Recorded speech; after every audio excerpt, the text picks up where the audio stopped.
What's the most horrifying real-life death you've heard about?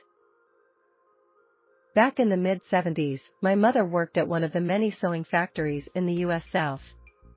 They had gone on break around 10 a.m. and noticed the lineman up there working on the pole. They came out for lunch at noon and he was still up there, but not moving. He had grabbed a live wire and it fried him in place. Had to break his arms to get him down. He was also the father of one of my school buddies. Sad face. After Pearl Harbor got attacked, they raised the hulk of one of the sunken battleships and found one of the compartments had a calendar scratched onto the wall indicating someone had survived in the partially flooded room for like 2 weeks. I had a friend who was engaged to an underwater electrician or welder. I mean, this man would go down so far it was completely black. Long story short, he went down one day and never came back up.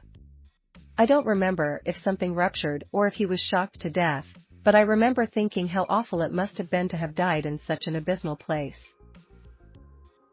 This girl bungee jumping to her death in Spain because she misheard no jump as now jump. Maybe not the most horrifying, but absolutely terrible and tragic. Race car driver Russ Phillips was killed when his car hit a catch fence roof first, and his upper body was dragged along the fence, leaving pieces of his face, brain and torso all along the fencing. He was decapitated and shredded in half. A truckload of hot asphalt for resurfacing roads was accidentally dumped on a teenager in my province. He would have died instantly, but other people on the crew still got severe burns trying to dig him out. I heard a story from WW1 that many times when people had charged, gotten hurt, and were immobile from their injuries, you could hear their screams for help while being eaten alive by rats over the course of several nights. People being walled up inside of a brick column or wall. The punishment is called immurement. Last one I heard of was a serial killer in the 1800s. They walled him inside the corner of a building. People said they could hear him screaming for mercy for a week before he fell silent. Imagine, inside a cold, damp, pitch-black chamber too cramped to stand up or sit down. Most likely was crawling with bugs. No food, no water, no mercy. I imagine he went mad before the second day was up because he knew death was the only escape. Edit, it has been brought to my attention that I had some details off. I had the date and days of torment off. He was screaming for 3 days, and it happened in early 1900s. Someone was kind enough to research it and put a link below. I told this story based purely on my own shoddy memory. I can barely remember a 3-item grocery list, so I thought I did okay, tongue sticking out, my mistake for any misinformation. My parents. My dad had a heart event and fell into a cistern watering the farm animals and drowned. My mom went looking for him, and from what investigators told us, she tried to pull him out, fell and bumped her head and drowned as well. They were 78 and 76. This happened in March. I'm absolutely a broken person right now. I knew a guy, friend's older brother, who jumped off a 90-foot cliff in Montana and landed on the rocks at a popular river hangout. He died instantly, and about 50 people witnessed it, including a bunch of my friends. I'm glad I was working that day, otherwise I definitely would have been there. Every couple of years, someone enters a wood chipper and comes out the other side.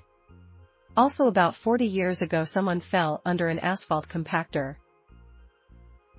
The guy who was boiled alive in a Yellowstone spring while his sister was recording it surely comes to mind.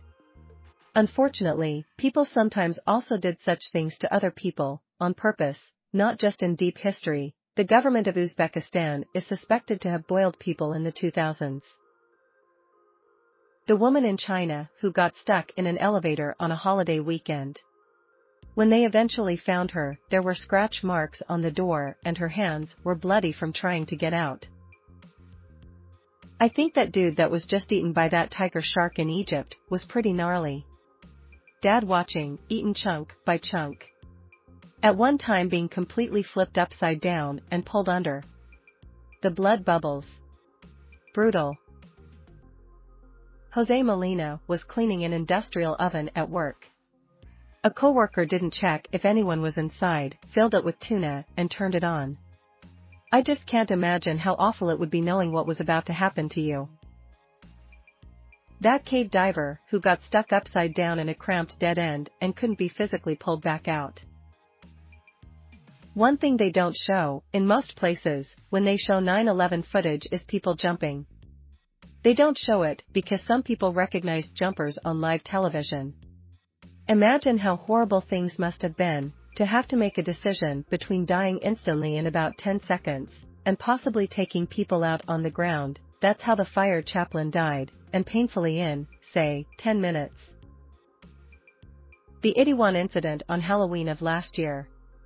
I was there that night, and I've never understood how people mistook bodies for mannequins until that night. My friends and I mentioned that we thought it might have been part of their Halloween events, until we realized what was actually going on. We had barely just escaped that alleyway and couldn't process any of it. It all happened so fast. Your brain protects you in crazy ways, and I can definitely recognize that I was experiencing extreme shock at the time, but it is absolutely traumatizing to think back on now. Still receiving counseling for it and have avoided crowds entirely since then. Some of the worst have been mentioned already, so I'll go ahead and mention the Thunder River Rapids Ride accident of 2016. Incredibly public and incredibly gruesome. Edit, the wiki page linked provides an overview, but isn't too graphic. I don't think anyone needs to go find the incredibly graphic details. 20 years ago on the TTC, a guy with a knapsack was late to get up and out the door at his subway stop. He got onto the platform, but the doors closed on his backpack. The train continued to drag him down the platform, before slamming into the wall by the tunnel. The news made a point of saying that he drug tested positive for weed. Like he brought it on himself. Could have been me. My neighbor tied a noose around his neck and the other end to a metal handrail, got in his car, and floored it. Tore his head clean off. Years ago, my grandfather was on a search and rescue team of a train crash. For a reason I can't recall, he wasn't allowed to report anyone as dead. He was there just to help find folks and get them help. He told me that he spoke with someone, I found a body, we'll need someone to come and clean up, to which they replied, you don't have the authority, or something to that effect, where he cut them off. His body is about 24 yards that way, and his head is another 3 past that. And went to go help someone else. I'm missing a lot of details, partially because he's no longer around to tell the story, and partially because he didn't like telling it. The execution of a captured Jordanian Air Force pilot by ISIS in 2015 made me lose all hope for humanity. He was burned alive in some sort of metal cage. It was the most horrible thing I've ever seen. 6-year-long battle with aggressive leukemia that was not responsive to treatment. It was painful from right before he was diagnosed, and the doctor said the form he had was fatal. My cousin still went for treatments, tried 3 trial ones, to see if he could beat it. It only responded to one treatment by slowing down and making it take longer and more painful for the disease to progress. He knew he was dying and kept his spirits up, but had to watch as the rest of the family slowly realized it too. I was the last person to take a picture of him with his wife and kids, and that moment will never leave me. I cry every Easter thinking about Kenny, my best buddy cousin. Why do I read these? I was just reading about Adrienne Shelley. She was an up-and-coming director in the mid-2000s. She had just finished directing the movie Waitress, which she also wrote. She was found in her office in New York. It was an apartment that she worked out of. Her husband didn't hear from her after dropping her off in the morning. He went to the apartment and found her hanging from the shower rod in the bathroom. The police thought it was a suicide, and her husband had to convince them that she would not kill herself. The person who killed her made it look like suicide. He gave two different stories about how she died. The police didn't believe the first story. He finally confessed to killing her after he tried to rob her. Adrian Shelley. Surprised nobody has mentioned the Russian lathe video. The man that tripped and fell into a vat of molten iron less than a week into the job. My coworker told me about a guy who was partially crushed underneath a steamroller.